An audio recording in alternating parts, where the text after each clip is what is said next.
ও ভাই দাঁড়াও দাঁড়াও, তোমাকে আবার কবে মুরগি বানাইলো? মানে মানেটা ঠিক সময় হলে বুঝতে পারবা। তোমরা কি সব বলছো? আমি তো কিছুই বুঝতে পারছি না। আমরা বুঝতে পারছি না, তুমি ওর কত নম্বর বয়ফ্রেন্ড? আপনি যে ব্যক্তিকে কল করেছেন তিনি অন্য কলে ব্যস্ত আছেন। কি রে রোহন, তুই এখানে? তোর গার্লফ্রেন্ড সাথীকে রেস্টুরেন্টে একটা ছেলের সাথে দেখলাম।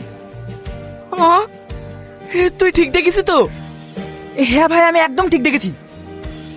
কোন রেস্টুরেন্টে? তেজপাতায়। ভাই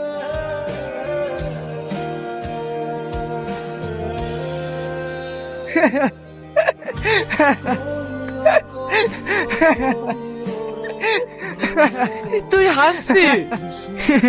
হাসবো না তো কি করবো? একটা মেয়ের জন্য তুই এত কিছু করে ফেললি। তোর এসব আর কি মনে হতে পারে, কিন্তু ওকে আমি সত্যিই ভালোবাসতাম। ও আমার সাথে এমন বিশ্বাসঘাতকতা করবে আমি কোনোদিনও ভাবতে পারিনি। ওকে এর পরিণাম ঠিকই পেতে হবে, আর আমার এই রিভেঞ্জে সাহায্য করবি তুই। আমি? হ্যাঁ তুই। কিভাবে? আমি যা বলবো তুই তাই তাই করবি।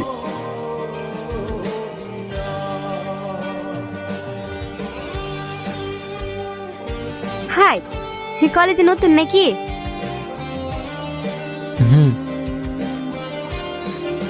আমি সাথী।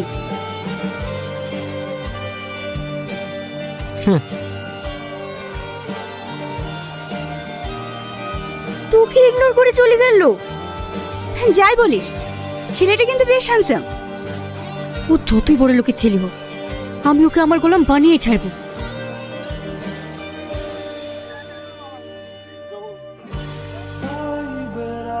আমাকে একটু লিফট দিন না। কোথায় যাবেন? এই সামনে। ঠিক আছে, আসুন।